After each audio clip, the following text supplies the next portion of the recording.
Okay, chapter 4. You remember what happened at the end of chapter 3? The ape had said, "I'm not an ape, I'm a man." That's a lie. And then he said, Aslan and Tash are the same. Tash is Aslan, Aslan is Tash. That's also a lie.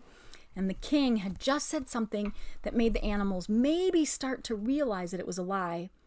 But then Shift had one of the enemy guys hit the king, and he couldn't talk anymore. He said, "Take him away and tie him to a tree." Chapter 4. What happened that night? The king was so dizzy from being knocked down that he hardly knew what was happening until the Calormans untied his wrists and put his arms straight down by his sides and set him with his back against an ash tree. Then they bound ropes round his ankles and his knees and his waist and his chest and left him there. What worried him worst at the moment, for it's often the little things that are the hardest to stand, was that his lip was bleeding where they'd hit him, and he couldn't wipe the little trickle of blood away, although it tickled him. From where he was, he could still see the little stable on the top of the hill, and the ape sitting in front of it. He could just hear the ape's voice still going on, and every now and then some answer from the crowd, but he couldn't make out the words. "I wonder what they've done to Jewel," thought the king. Presently, the crowd of beasts broke up and began going away in different directions. Some passed close to Tyrion. They looked at him as if they were both frightened and sorry to see him tied up, but none of them spoke.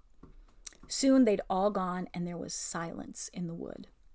Then hours and hours went past, and Tyrion became first very thirsty and then very hungry. And as the afternoon dragged on and turned into evening, he became cold too. His back was very sore. The sun went down, and it began to be twilight. When it was almost dark, Tyrion heard a light pitter-patter of feet and saw some small creatures coming toward him. The three on the left were mice, and there was a rabbit in the middle, and on the right were 2 moles. Both of these were carrying little bags on their back, which gave them a curious look in the dark, so that at first Tyrion wondered what kind of beasts they were. Then, in a moment, they were all standing up on their hind legs, laying their cool paws on his knees and giving his knees snuffly animal kisses. They could reach his knees because Narnian talking beasts of that sort are bigger than the beasts of the same kind in our world, in England.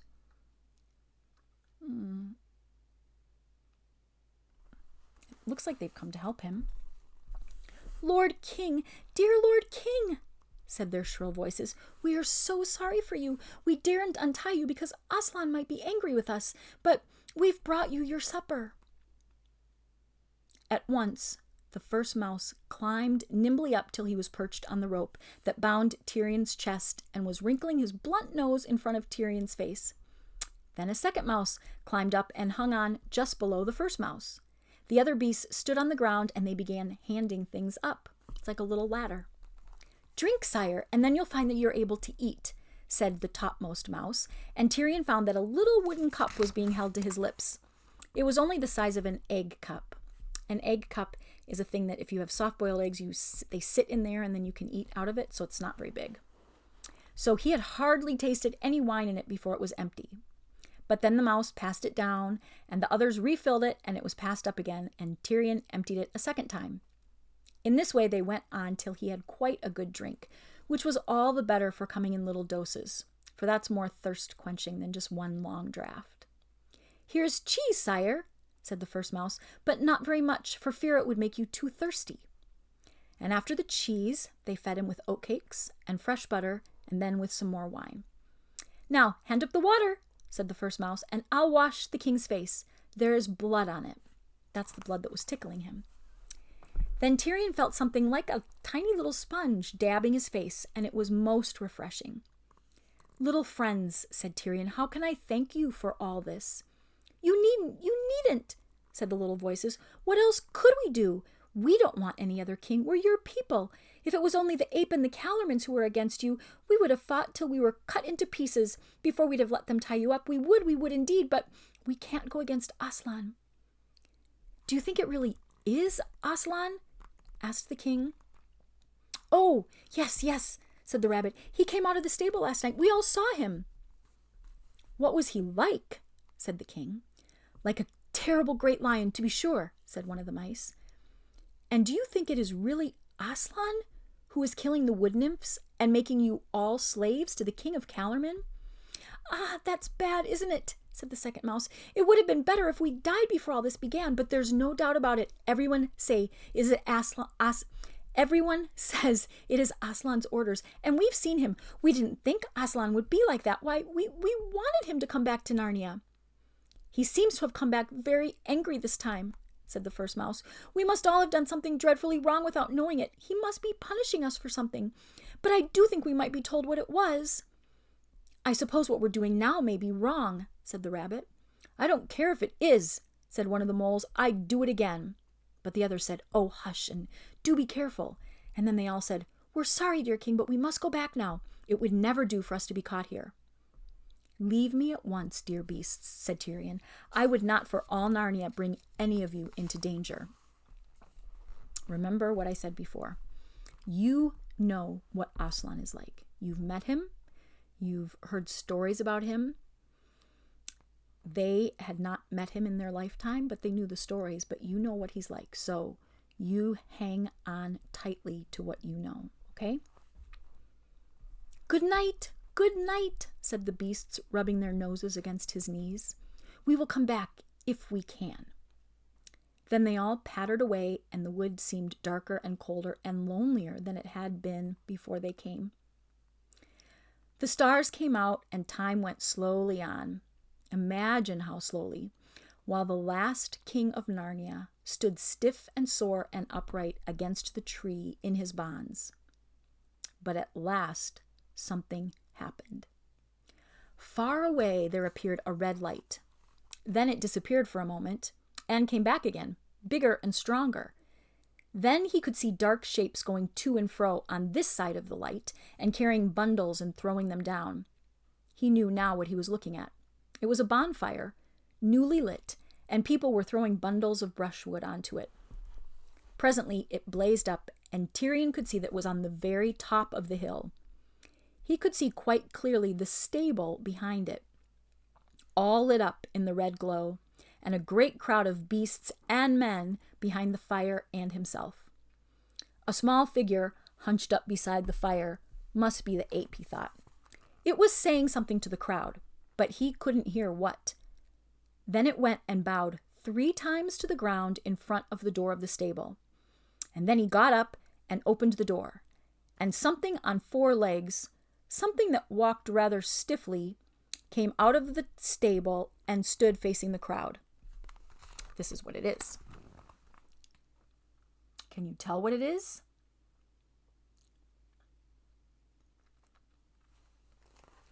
It's a donkey wearing a lion skin. A great wailing and howling went up, so loud that Tyrion could hear some of the words. Aslan! Aslan! Aslan! Cried the beasts. Speak to us! Comfort us! Be angry with us no more! From where Tyrion was, he could not make out very clearly what the thing was, but he could see that it was yellow and hairy. He had never seen the great lion. He'd never even seen a common lion. He couldn't be sure that what he saw was not the real Aslan. He had not expected Aslan to look like that stiff thing which stood and said nothing, though. But how could one be sure? For a moment, horrible thoughts went through his mind. Maybe it was him. But then he remembered all that nonsense talk about Tash and Aslan being the same, and he knew that the whole thing must be a cheat. The ape put his head close up to the yellow thing's head, as if he were listening to something it was whispering to him. Then he turned and spoke to the crowd, and the crowd wailed again. And then the yellow thing turned clumsily round and walked, you might almost say waddled, back into the stable, and the ape shut the door behind it. After that, the fire must have been put out, for the light vanished quite suddenly, and Tyrion was once more alone with the cold and the darkness. He thought of other kings who had lived and died in Narnia in old times, and it seemed to him that none of them had ever been so unlucky as himself. He thought of his great-grandfather's great-grandfather, King Rilian, who had been stolen away by a witch when he was only a young prince and kept hidden for years in the dark caves beneath the land of the northern giants. The silver chair. We know all these stories. But then it had all come right in the end, for 2 mysterious children had suddenly appeared from the land beyond the world's end and had rescued him, so that he had come home to Narnia and had a long and prosperous reign. "It's not like that with me," said Tyrion to himself. Then he went further back and thought about Rilian's father, Caspian, the seafarer, Voyage of the Dawn Treader, whose wicked uncle King Miraz had tried to murder him. So that's now from the book Prince Caspian, and how Caspian fled away into the woods and lived among the dwarfs. But that story too had all come right in the end, for Caspian also had been helped by children, only there were 4 of them that time, who came from somewhere beyond the world and fought a great battle and set him on his father's throne. But it was all long ago, said Tyrion to himself. That sort of thing doesn't happen now. And then he remembered, for he had always been good at history when he was a boy, how those same 4 children who had helped Caspian had been in Narnia over 1,000 years before, and it was then that they had done the most remarkable thing of all. For then they had defeated the terrible White Witch and ended the 100 years of winter, and after that they had reigned, all 4 of them together, at Cair Paravel, till they were no longer children, but great kings and lovely queens, and their reign had been the golden age of Narnia. And Aslan had come into that story a lot. Lion, Witch, and the Wardrobe. See, he's going backwards and telling the stories that we know.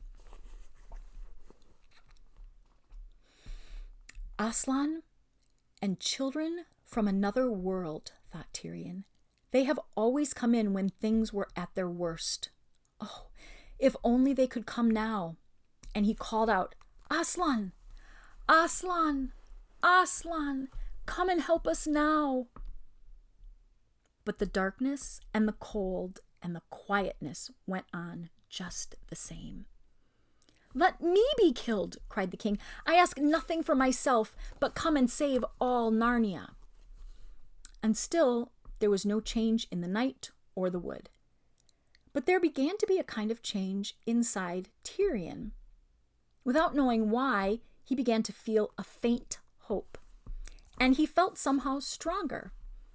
Oh, Aslan, Aslan, he whispered, if you will not come yourself, at least send me the helpers from beyond the world. Or let me call them, let my voice carry beyond the world. And then, hardly knowing that he was even doing it, he suddenly cried out in a great voice, Children! Children! Friends of Narnia! Quick, come to me! Across the worlds I call to you. I, Tyrion, King of Narnia, Lord of Cair Paravel, and Emperor of the Lone Islands.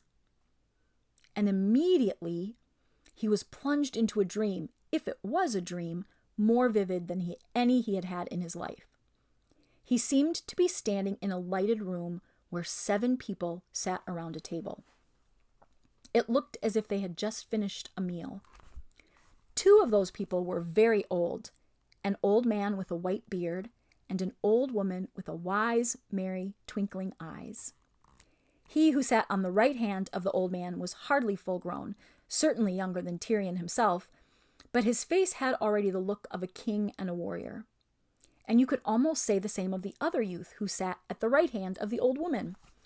Facing Tyrion across the table sat a fair-haired girl, younger than either of these, and on either side of her, a boy and a girl who were younger still. They were all dressed in what seemed to Tyrion the oddest kind of clothes. But he had no time to think about details like that, for instantly the youngest boy and both the girls started up to their feet, and one of them gave a little scream. The old woman started and drew in her breath sharply. The old man must have made some sudden movement too, for the wine glass which stood at his right hand was swept off the table. Tyrion could hear the tinkling noise as it broke on the floor. Then Tyrion realized that these people could see him. They were staring at him as if they saw a ghost. But he noticed that the king-like one who sat at the old man's right hand never moved, though he turned pale, except that he clenched his hand very tight, and then he said, Speak, If you're not a phantom or a dream, you have a Narnian look about you, and we are the 7 friends of Narnia. I wonder who they are. Do you have some guesses? Tyrion was longing to speak, and he tried to cry out aloud that he was Tyrion of Narnia, in great need of help. But he found, as I sometimes find in dreams too, that his voice made no noise at all. The one who had already spoken to him rose to his feet.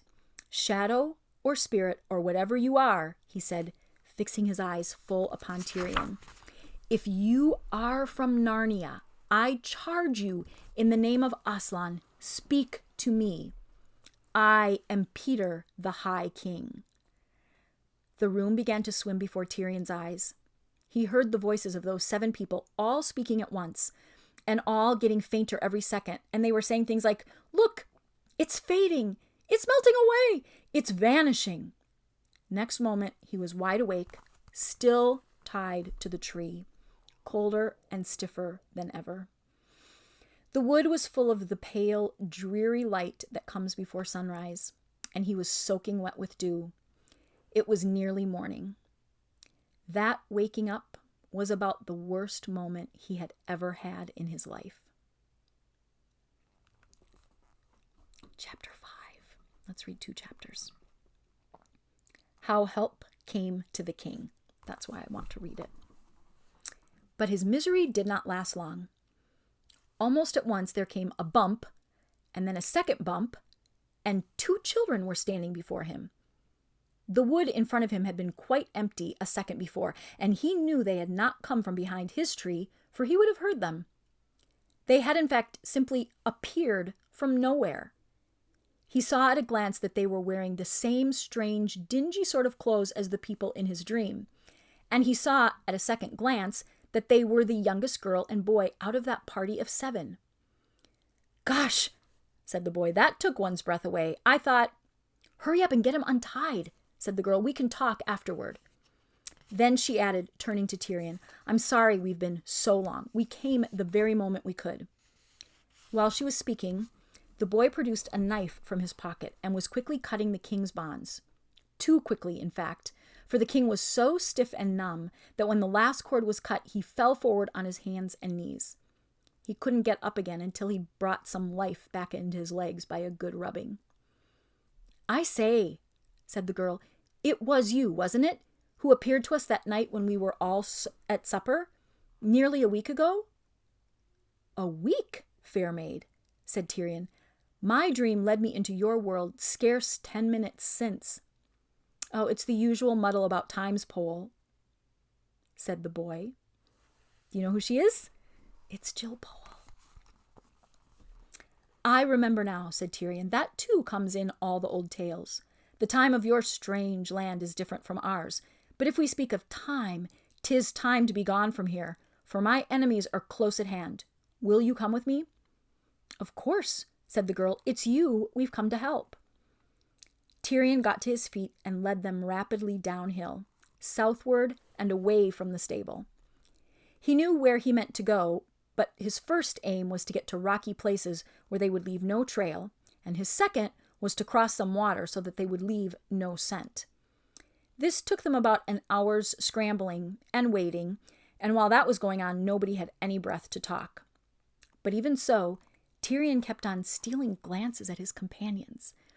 The wonder of walking beside the creatures from another world made him feel a little dizzy, but it also made all the old stories seem far more real than they had ever seen before. Anything might happen now.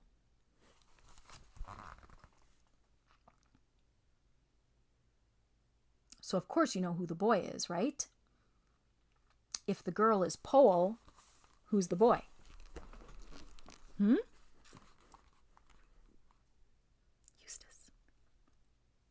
Now, said Tyrion, as they came to the head of a little valley which ran down before them among young birch trees. We are out of danger of those villains for a space, and we may walk more easily. The sun had risen, dewdrops were twinkling on every branch, and birds were singing. What about some grub? I mean for you, sir. We too have had our breakfast, said the boy. Tyrion wondered very much what he meant by grub, but when the boy opened a bulgy satchel which he was carrying and pulled out a rather greasy and squashy packet. He understood. He was ravenously hungry, though he hadn't thought about it till that moment. There were 2 hard-boiled egg sandwiches, and 2 cheese sandwiches, and 2 with some kind of paste in them. If he hadn't been so hungry, he wouldn't have thought much of that paste, for that is the sort of food nobody eats in Narnia. I wonder what it was. Maybe like Spam or some kind of meat paste that you spread on bread. Ugh. By the time he had eaten all 6 sandwiches, they had come to the bottom of the valley, and there they found a mossy cliff with a little fountain bubbling out of it. All 3 stopped and drank and splashed their hot faces. "And now," said the girl as she tossed her wet hair back from her forehead, "aren't you going to tell us who you are and why you were tied up and what it's all about?" "With a good will, damsel," said Tyrion, "but we must keep on the march." So while they went on walking, he told them who he was and all the things that had happened to him.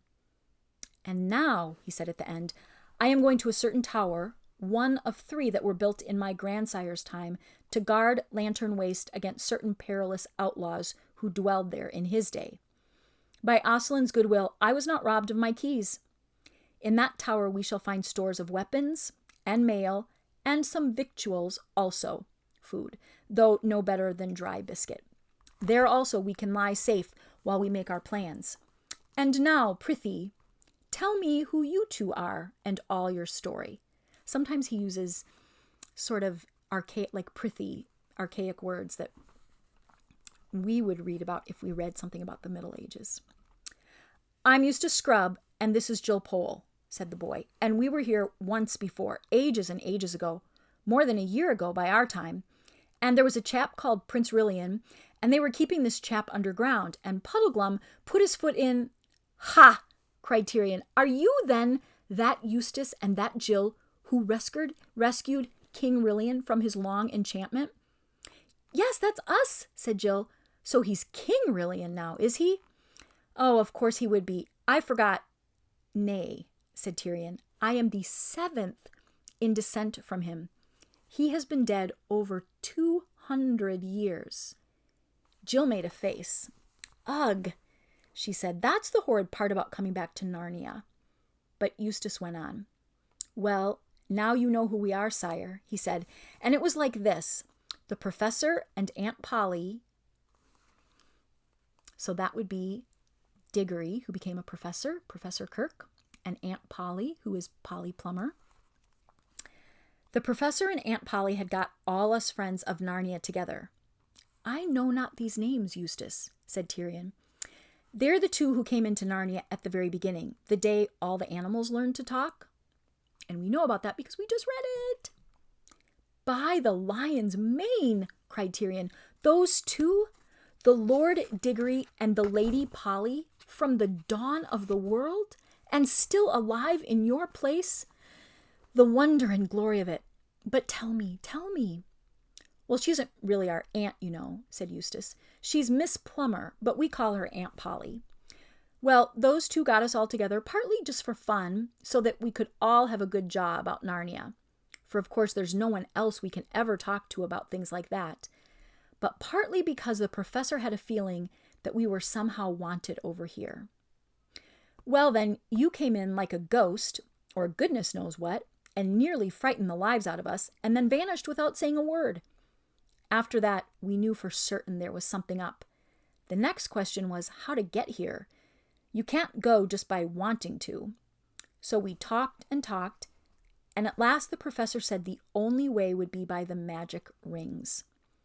It was by those rings that he and Aunt Polly got here long, long ago, when they were only kids, years before we younger ones were born. But the rings had all been buried in the garden of a house in London. That's our big town, sire.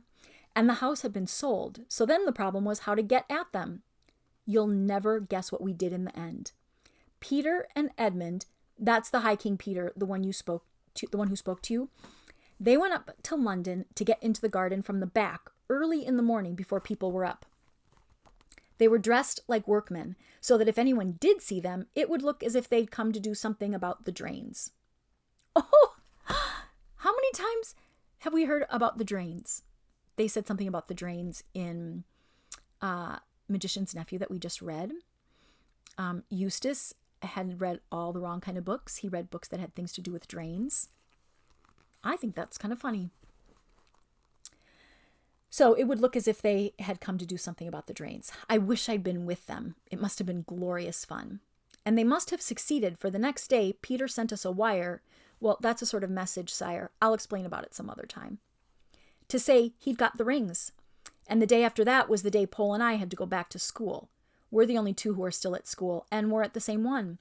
So Peter and Edmund were to meet us at a place on the way down to school and hand over the rings. It had to be us two who were to go to Narnia, you see, because the older ones couldn't come again. So we got into the train. That's the kind of thing people travel in our world.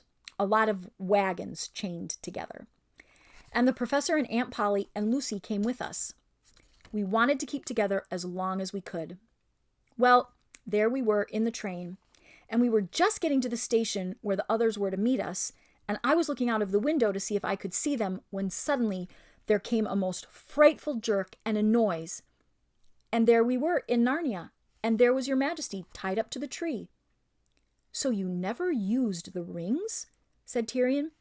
No, said Eustace, never even saw them. Aslan did it all for us in his own way without any rings. But the High King Peter has them, said Tyrion. Yes, said Jill, but we don't think he can use them. When the two other Pevensies, King Edmund and Queen Lucy, were last here, Aslan said they would never come to Narnia again. And he said something of the same sort to the High King, only much longer ago. You may be sure he will come like a shot if he's allowed. Gosh, said Eustace, it's getting hot in this sun. Are we nearly there, sire? Look, said Tyrion, and pointed. Not many yards away, gray battlements rose above the treetops, and after a minute's more walking, they came out into an open, grassy space. A stream ran across it, and on the far side of the stream stood a squat, square tower with very few and narrow windows and one heavy-looking door in the wall that faced them. Isn't that awesome?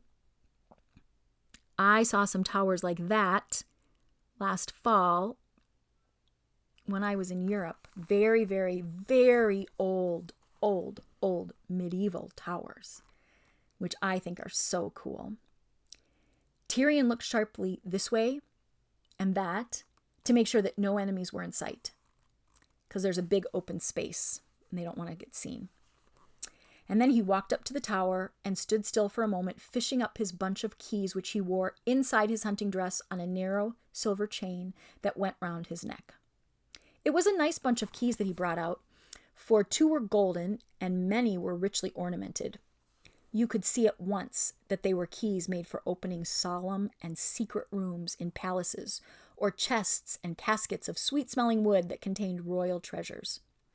But the key which he now put into the lock of the door was big and plain, and more rudely made. The lock was stiff, and for a moment Tyrion began to be afraid that he would not be able to turn it. But at last he did, and the door swung open wide with a sullen creak. "Welcome, friends," said Tyrion. "I fear this is the best palace that the King of Narnia can now offer to his guests." Tyrion was pleased to see that the 2 strangers had been well brought up. They both said not to mention it, and that they were sure it would be very nice. As a matter of fact, it was not particularly nice. It was rather dark, and it smelled very damp. There was only one room in it, and this room went right up to the stone roof. A wooden staircase in one corner led up to a trap door by which you could get out onto the battlements. There were a few rude bunks to sleep in, and a great many lockers and bundles. There was also a hearth, which looked as if nobody had lit a fire in it for a great many years. "We'd better go out and gather some firewood first thing, hadn't we?" said Jill. "Not yet, comrade," said Tyrion. He was determined that they should not be caught unarmed, and he began searching the lockers, thankfully remembering that he had always been careful to have these garrison towers inspected once a year to make sure that they were stocked with all things needful. The bowstrings were there in their coverings of oiled silk. The swords and spears were greased against rust, and the armor was kept bright in its wrappings. But there was something even better. "Look," said Tyrion as he drew out a long mail shirt of a curious pattern and flashed it before the children's eyes. That's the thing that Jill is holding. Remember, a mail shirt doesn't mean it has mail, like the stuff you send. It means it's a kind of armor.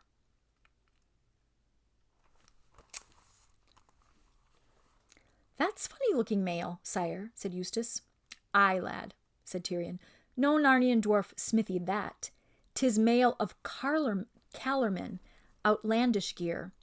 I have ever kept a few suits of it in readiness, for I never knew when I or my friends might have reason to walk unseen in the Tisrock's land. And look on this stone bottle. In this there is a juice which, when we have rubbed it on our hands and faces, will make us look like the Calormens. Oh, hurrah, said Jill. Disguise! I love disguises. Tyrion showed them how to pour out a little of the juice onto the palms of their hands, and then rub it well over their faces and necks, right down to their shoulders, and then on their hands, right up to their elbows, and he did the same himself. After this has hardened on us, he said, we may wash in water, and it will not change. Nothing but oil and ashes will make us Narnian-looking again. And now, sweet Jill, let us go see how this mail shirt becomes you. 'Tis something too long, yet not so much as I feared. Doubtless it belonged to a page in the train of one of their Tarchons. A page is one of the younger people who helps carries things. After the mail shirts, they put on Calormen helmets, which are little round ones fitting tight to the head and having a spike on top. Then Tyrion took long rolls of some white stuff out of the locker and wound them over the helmets till they became turbans, but the little steel spike still stuck up in the middle. He and Eustace took curved Calormen swords and little round shields. There was no sword light enough for Jill, but he gave her a long, straight hunting knife which might do for a sword at a pinch. Hast any skill with the bow, maiden? Said Tyrion. That means, can you shoot a bow and arrow? In fancy words.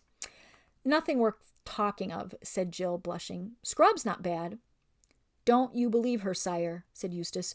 We've both been practicing archery ever since we got back from Narnia last time, and she's about as good as me now. Not that either of us is much. Then Tyrion gave Jill a bow and a quiver full of arrows.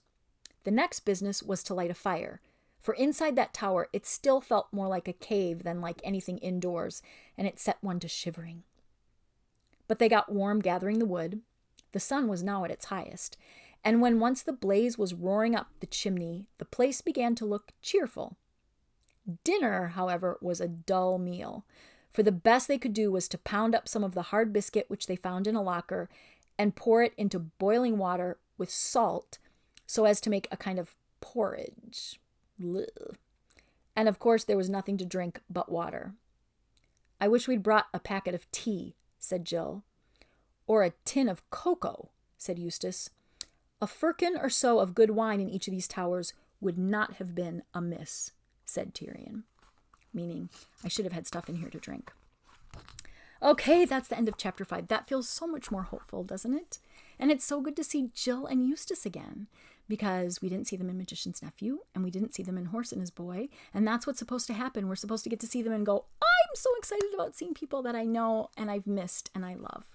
All right, we will come back for chapter 6 next time.